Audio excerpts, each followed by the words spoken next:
Hi. Good evening, everyone. It's been a long day. We've had some very, very interactive sessions, and I guess people are looking a little bit tired. I think so many presentations. Can we just infuse a little bit of energy in the room and have a loud round of applause for our fantastic panelists today?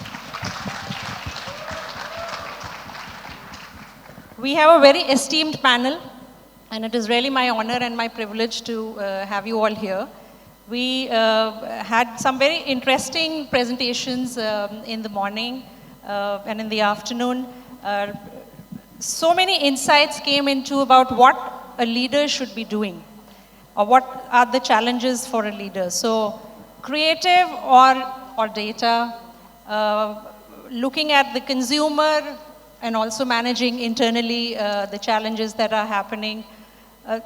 We're asking so much of our leaders. I think the one question that was not asked is, can you all walk on water? Nobody can. But we're expecting the impossible from our leaders. And I think that would be the first question that I would like to ask is the impossible that you have to do, so much that you have to balance, but what is it that keeps you up at night?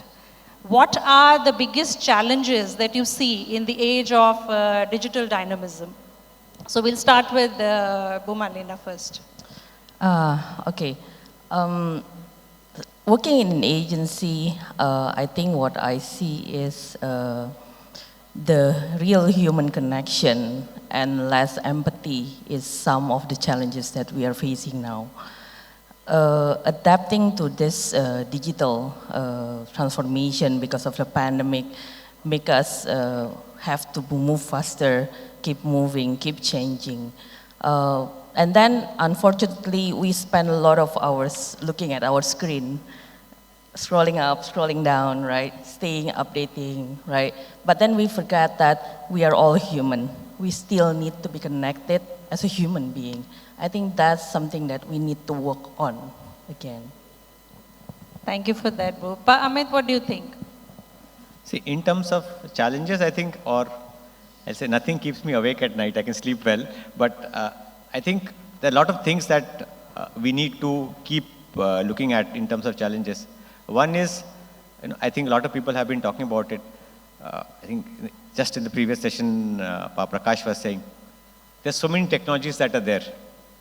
Everyone comes up with saying how my technology is better, or but being able to read through it, right? So a lot of things that what we need to do is, when let's say I started my marketing, when I was doing marketing, it was very simple.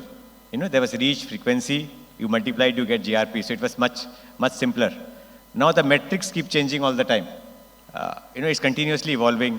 The different platforms, each one trying to be different, bringing in. So it is the challenge is first, I think, is for me to take a decision to understand what it is. I may not understand the nitty-gritties, but at an overall level, I need to understand. Second, I need to ensure that my team understands. I think that's the biggest challenge because they're getting exposed to a lot of things. So the biggest challenge is be very convinced that the team is understanding what is being said. Because a lot of the people who are running things or doing things in the company have not done it before because everything is new. And that is, I think, the biggest challenge in terms of ensuring that how you keep pace. Right? Because technology is trying to move ahead to create new opportunities and new options. And for us as clients, it's up to us to understand how we can keep pace. Because the consumer is following what is trending. So what was technology that was, or even example, social media, what was very hot 3 years ago may not be the most happening thing now. So how we change, I think that part is the biggest challenge. How well the team understands and how well I understand to take decisions. Very interesting insight. I think I was just reading a quote that said, a leader knows the way, goes the way, and shows the way. And you just talked about exactly the same three things. So I think that's very fantastic. Yeah. EDWIN, tell us. Yeah, the question is about dynamic environment, right? Dynamic is the key word. So align with Bu MARLINA and Pak Amit that working in a dynamic environment, everything keeps changing. What is working today is no longer working a month from now. What is popular today is no longer popular a week from now. And what we think the customer wants today may not be what customer wants a year from now. So everything changes, and it's very challenging in that term. So as the leader, the challenge is you have to be like on top of everything. You have to keep updated to different news, different new channels, emerging customers. And sometimes, in a marketing word, something that logically you think doesn't make any sense, but becoming viral and popular. Something, we have many examples, but some things that you think it's just, it's cheesy, it's just what was so good about it, but somehow it's become popular, right? So I think, as a leader, you need to understand those kind of situation, those kind of market needs. And in particular for insurance industry, as today we know that the penetration of insurance is quite low. People are still thinking that insurance is an expense rather than something that they need. And especially Indonesian people, we are more consumptive. We want fashion better than insurance, for example. Then how to make insurance brand being relevant to the lifestyle of the customers and life stages of the customers. That's a real challenge that we need to face. Interesting. I think, those are some very key areas. You talked about decisions, and I think that will be my next question I'd like to address to you, Marlina. On the agency side particularly, decision times are a challenge, right? So given the pace, especially how, digital ecosystem is moving and, things are, it's just too fast, How important is for you decision time, particularly when, as a leader, you have to take so many decisions working, across different partners. How do you see that? Yeah, I mean, in this digitalization, everyone wants to keep moving faster and faster. We need to keep updating, right? We need to be like number one of anything, right? So leader also need to make a decision right on time, because the team cannot wait too long, the clients cannot wait too long, right? That's why I think a situational leadership is playing a key role in this situation. We just get used to make a decision as quickly as we can, but sometimes we don't have sufficient time to get or to really digest the information, right? So at that moment, I think we just use our experience to make a better judgment, to really assess the situation, the gravity, the temperature of the situation, right? So we are not only making a faster decision, but also a better decision. So I think, yes, that's very important for us as a leader. Thank you for that. But Amit, what do you think? There's so many balls to juggle and so many tasks that are happening. How does it affect decision time? I'll say it is a difficult task for sure. Okay, just to give an example again, going back to when we started working, I made a media plan. I have 5 brands. I make 5 media plans for the month. It runs for 6 weeks, 8 weeks. I don't have to think because I don't get the results. I don't get the what is the OTS is happening or not. I wait for the Nielsen tracking. Maybe at a weekly level I can make some minor changes, but then there may not be enough spots available on TV. To a very good example today. Today is 11/11 going on, right?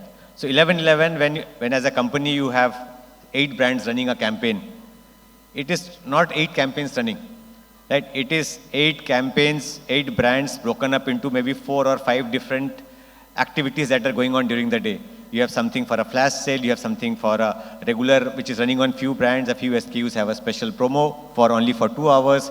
You have something happening from 12 a.m. to 2 a.m., something happening from 4 to 6 a.m. So the number of plans that is getting on a single day is maybe 30 from a 5 in a month.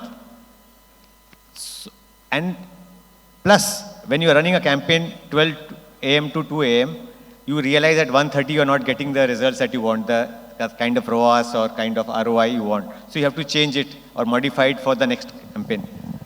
So the key thing here is, of course, you need to be aware and take decisions quickly. You cannot hold because team is waiting.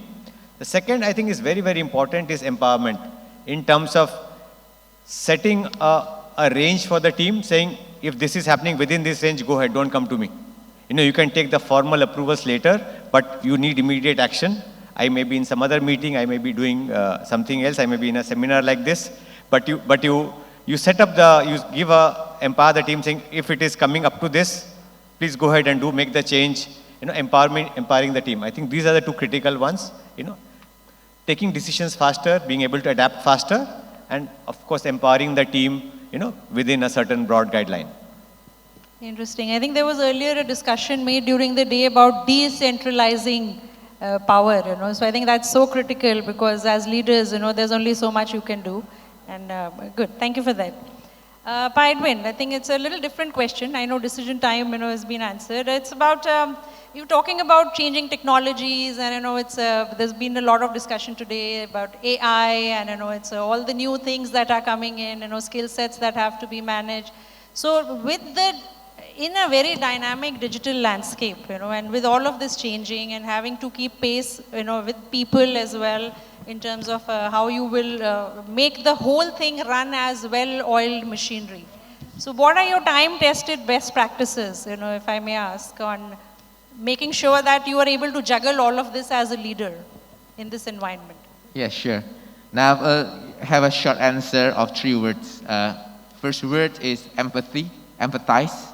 So I believe most of us here are familiar about design thinking, and empathize is the first step in design thinking, whereby we understand the needs of the customers, right? So whenever we do any transformation, any solution, make sure that it is what the customer wants.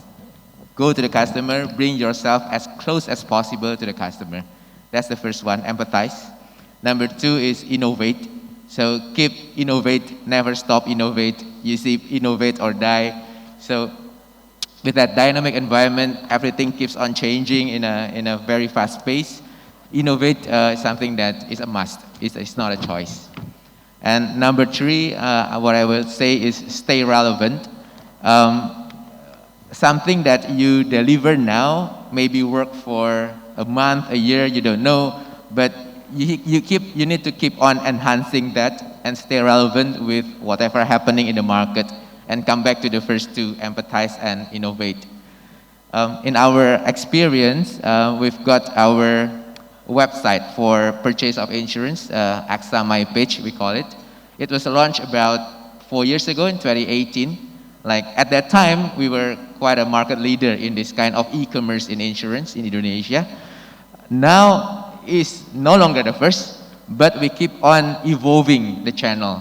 So now it's no longer like an e-commerce website, but it's more on wellness things on there. There's also a gateway for us to be connected to our partner through API, and we deliver chatbot with AI. So keep on evolving, then the channel will turn into something that you never expect when you launched that 4 years ago, but it's the way it has to go.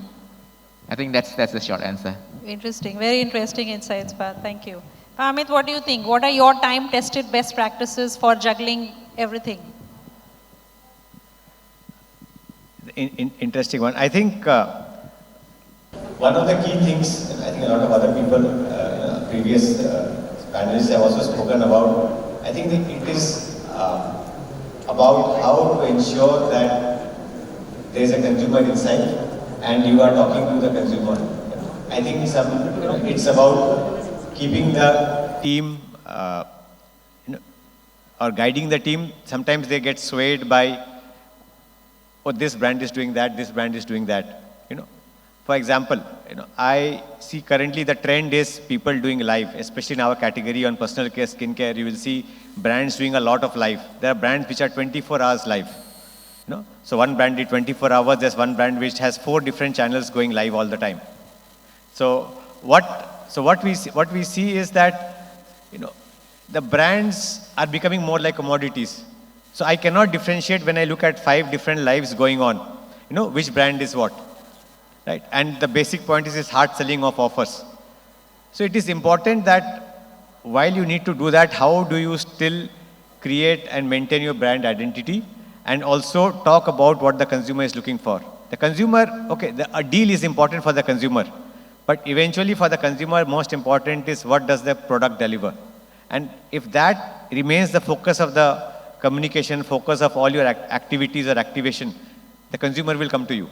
If you're only looking at, oh, giving this discount, giving this package, we would be going the wrong way.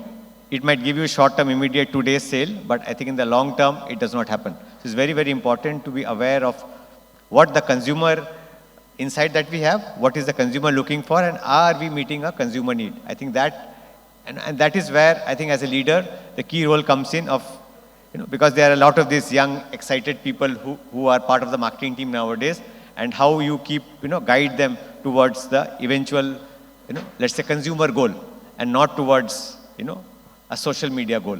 Right? I think that is, one of the key things. Yeah, that's interesting. I think also, since you talked about consumer insight, and it's how to keep the focus on that.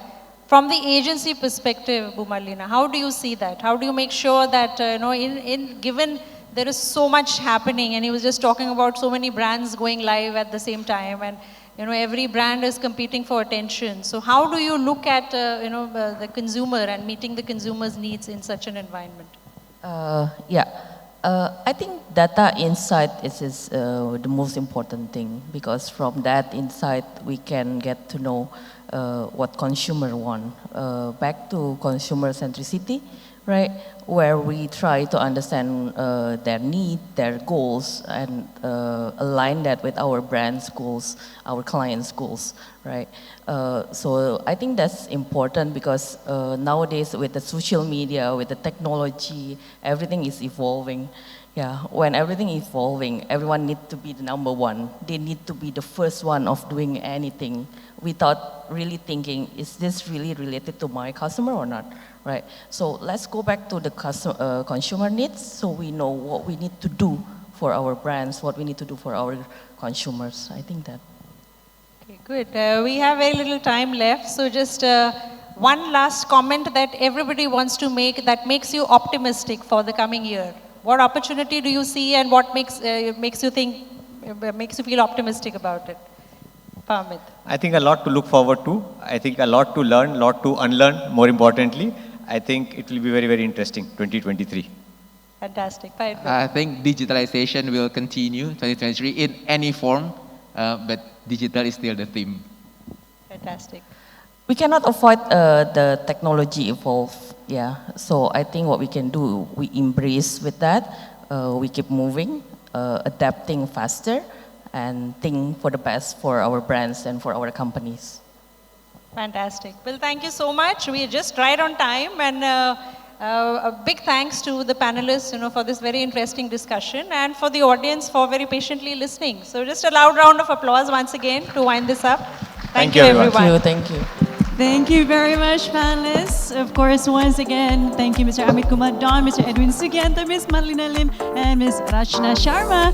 We'd like to invite you to step forward on the runway to take pictures, to take an official photo for MMA 2022. So many takeaways, such a riveting discussion from our thought leaders. It's been a great session. Thank you very much, panelists. We truly enjoy it and are very grateful for it. We have another round of applause, ladies and gentlemen. We'd like to invite you to take your seats. Panelists, thank you.